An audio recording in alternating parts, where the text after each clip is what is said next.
তমগুণ, আমিত্ব, অহংকার, এগুলো হচ্ছে দূষিত জল। তাই অহংকারের উঁচু মাথা যত নিচু করবা ততই তোমার ওই দূষিত জল বেরিয়ে যাবে। হিংসা, নিন্দা, অহংকার এগুলো কলসি থেকে বেরিয়ে যাবে। আর যেটুকু বেরিয়ে খালি হবে ওইটুকু প্রেম ও ভক্তির জল ছোট করে ঢুকে ভরে যাবে। এইভাবে ফেলো আর ভরো। কোথায়? প্রথমে গুরু হচ্ছে বাবা মা। ও তো কম বেশি সবার আছে, ওখানে মাথা নত করো। জ্যাঠা জেঠি, কাকা কাকি, বড় ভাই বড় বউ, এদের মাতৃজ্ঞানে ওদের চরণ পূজা করো। তোমার গুরুজনের অভাব নেই, তুমি মাথা নিচু করে পারলে হবে। যত নিচু করবে ততই তোমার উপকার হবে। তারপরে ওদের আশীর্বাদ গুলো পাবা। ওরা তোমার খারাপ আশীর্বাদ দেবে না। ওরা ভগবান ডেকে বলবে, ভগবান তুমি এদের মঙ্গল করো, এই কথাটা বলবে। তারপরে তোমার এই অহংকারের মাথা নিচু হলে তোমার ভিতরে দীনতা আসবে। এই দীনতা, ভক্তি, এইভাবে এই আচরণ করতে করতে যেদিন আমাদের এই কলসি পরিপূর্ণ হয়ে যাবে সেদিন হবে ঘটস্থাপন।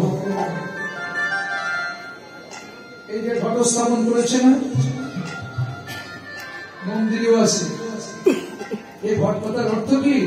সনাতন ধর্মের দর্শন, দর্শন শাস্ত্র না পড়ে এগুলো আমরা বুঝি পারি না। ওই ঘটের ভিতরে জল ছাড়া কোনো মূল্যবান বস্তু না। ওই ঘট আর এই ঘট এক ঘট। ওর ভিতরে শুধু বিনা পয়সার জল, আর এর ভিতরে ভক্তিরূপ জল। ওই ঘটটা যেমন ভগবানের চরণে স্থাপন করেছে, তোমার এই ঘটটা গুরুর চরণে স্থাপন করো। ওই ঘটের উপরে একটা আমের পাতা দিয়েছে, অম্রপল্লব। কেন? আমের গাছ যত বড় হোক, যত লম্বা হোক, ওর পাতার আগা দেখেছ নিচের দিকে দেখা। একটা কৃষ্ণ ভক্ত যখন ওই তত্ত্বে যাবে তখন কিন্তু সে ভক্তের ভিতরে দীনতা স্বভাব থাকবে। আমের পাতা দিয়ে জগৎকে দেখাচ্ছে, ওর ভিতরে এই ভক্তি ভাব আছে, দীনতা স্বভাব আছে। আর এই দীনতা স্বভাবটা যখনই মানুষের মধ্যে আসবে তখন ওই ওর উপরে দেখেন একটা ফল দিয়েছে। ওই ফলটার নাম হলো প্রেম ফল। প্রেম ঈশ্বর, ঈশ্বরী প্রেম। প্রেমের গতিগম দিকে ওটা শীষ ফল হতে হবে। শীষটা উপরের দিকে তুলে ঘরের উপরে বসিয়ে দিতে। সব জায়গায় তো মেলে না, আমরা কেটে কেটে আনি, কোনোটাই থাকে কোনোটাই থাকে না। কিন্তু যারা বাড়ির থেকে ফলগুলো ক্রয় করে আর সেবাই সঠিক জানে, তারা কিন্তু শীষ ফল এনে উপরের দিকে তুলে দেয়। ওই শীষে আবার লাল কোচা বা সাদা কোচাটা ঝুলিয়ে দেয়। ওটা কি? ওটা হলো প্রেমের ধ্বজা, প্রেমের পতাকা। এই হলো আমাদের সনাতন ধর্মের ঘটস্থাপন। ওই ঘট তো সব জায়গায় পাতা হয়। ও ঘটে কি কৃষ্ণ ঘটে, ও ঘটে কি গৌর ঘটে, ও ঘটে কি কালী ঘটে, ও ঘটে কি দুর্গা ঘটে, ও ঘটে কি শিব ঘটে, ও ঘটে কি মনসা ঘটে, ও ঘটে কি লক্ষ্মী ঘটে, সরস্বতী ঘটে, কিছু ঘটে? কিচ্ছু ঘটে না। কিন্তু ওই ঘটের মতো করে যদি এই ঘটটা স্থাপন হবে, সেদিন ও ঘটে কিছু না ঘটলেও তোমার দেহ ঘটে কৃষ্ণ ঘটে, দেহ ঘটে কৃষ্ণ ঘটে, দেহ ঘটে কৃষ্ণ ঘটে, দেহ ঘটে কৃষ্ণ ঘটে, বিশ্বাস করে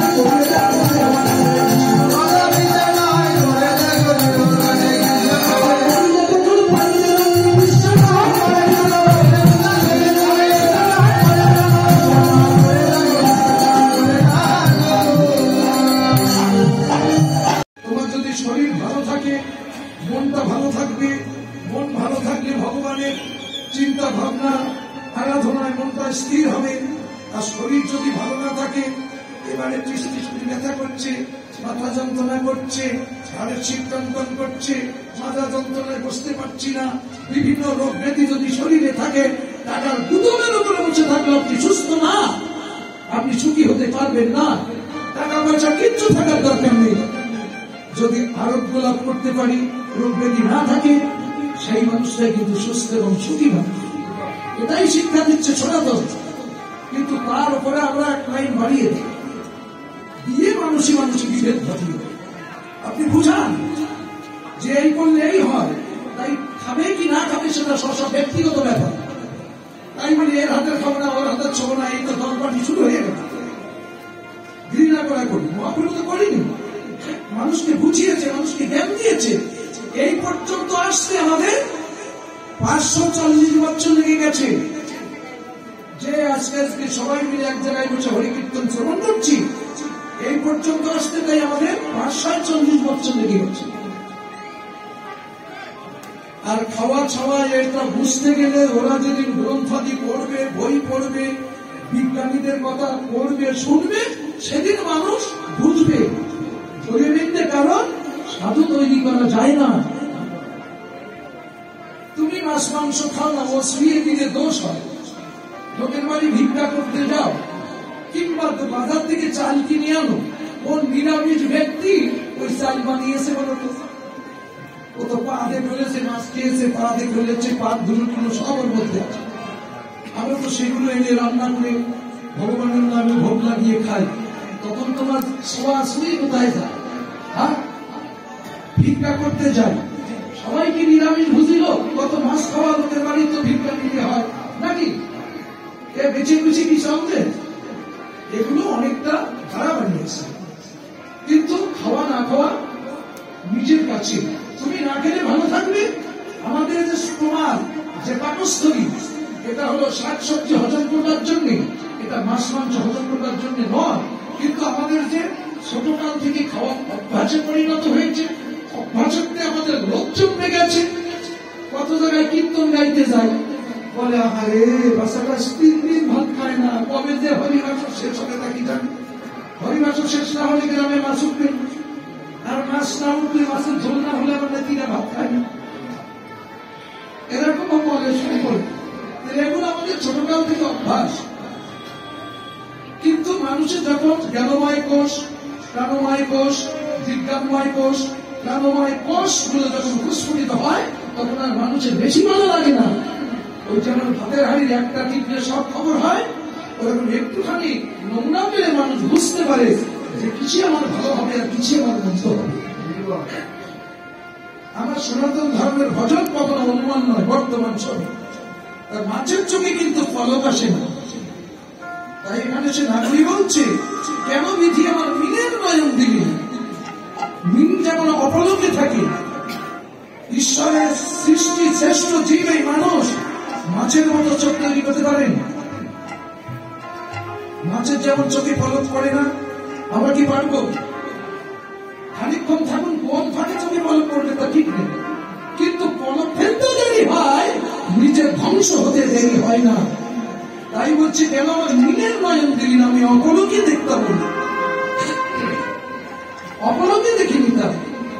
মাছের নয়ন কেন দিলি না? মাছের নয়ন কিন্তু তৈরি করা যায়। কিভাবে বলে যায়? তাই করে না, না করে বলে না তোকে। আমি একটু বলি, স্বামী স্ত্রী দুজনা যারা দীক্ষা শিক্ষা দিয়েছেন, আমি তাদের বলছি, দুইজনা অসাধ্য বস্তু সাধন করতে যাচ্ছেন, পারছেন না।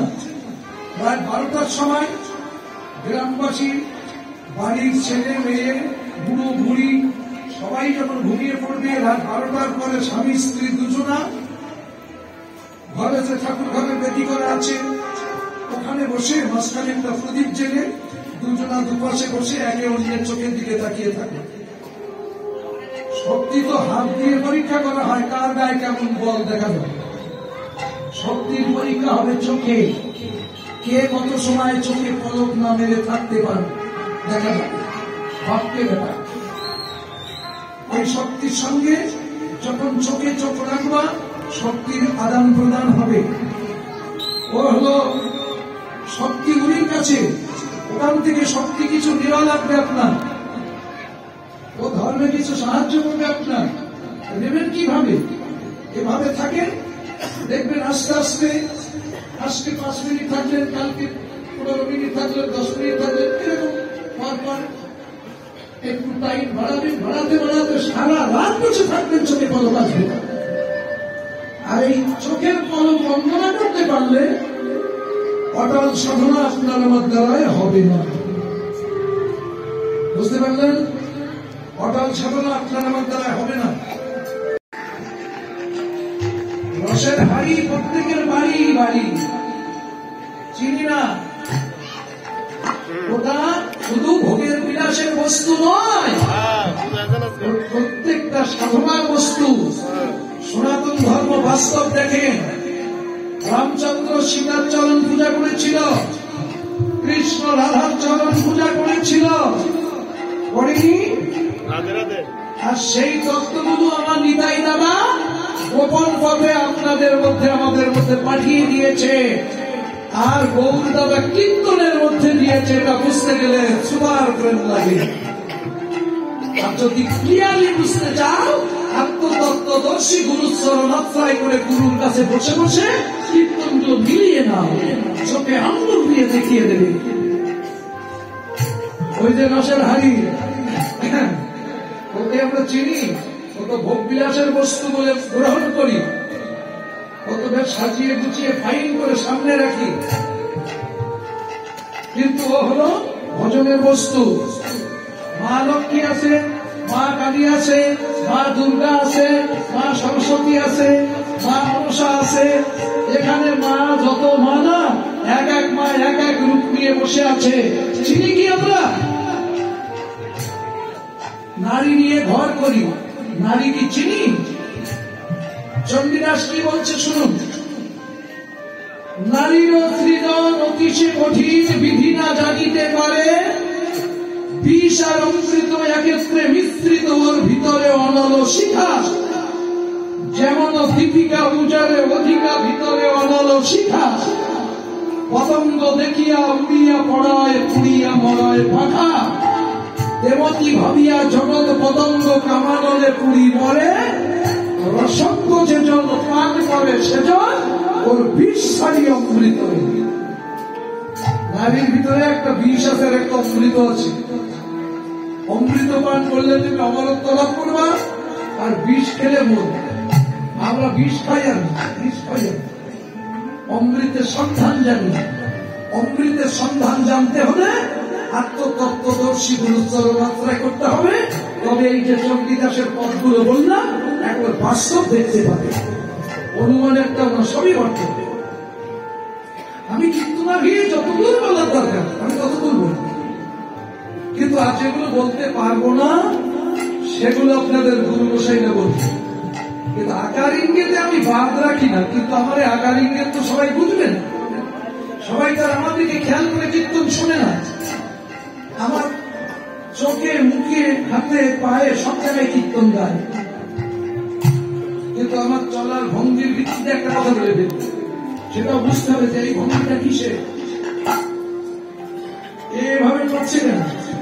আমার নরম চরণ যখন যা কিছু ঘটবে সব কিন্তু কথা বলবে, এই চোখেও কথা বলে। আমার চোখের দিকেও দেখতে হবে চোখ কি বলতে চাইছে। তাই বিষ আছে, অমৃত আছে। হবে রসিক যারা পান করে তারা বিষ ছাড়ি অমৃত। যেমন হংস চক্রবাক ছাড়িয়া উদার মৃণাল দুগ্ধ যথা খায়। রাজহংসের কাছে দুধ আর জল মিক্সার করে দিলে রাজহংস ঠোঁট ডুবাতে পারলে খালি দুধটা পান করবে, জল কিন্তু থেকে যাবে পাত্রে, ও জল খাবে। নারীর ভিতরে বিষ আর অমৃত মিক্সার করা আছে, তাই ওর শুধু অমৃতটা পান করতে হবে, বিষ পান করলে হবে না। তাহলে এটা শিখতে হবে না। আমি যদি বলে গেলাম, আপনি কাজে শুনে গেলেন, কৃষ্টি ব্যবসা বা জানলেন, কিন্তু যদি জানার স্ত্রী থাকে তত্ত্বদর্শী গুরু খোঁজে, নাতুস মুদুস দেহ দেখে গুরু বললে হবে না। গুরু মানো হাঁটিয়ে, আর গরু যেন হাঁটিয়ে। গরু হাঁটিয়ে দেখো ও সুস্থ না অসুস্থ, আর গুরু একটু হাঁটিয়ে দেখো ও তত্ত্বদর্শী না শুধু সাজা গুরু। ব্যবসাদারি পেশাদারি গুরু আজকাল দেশে বহুত হয়েছে।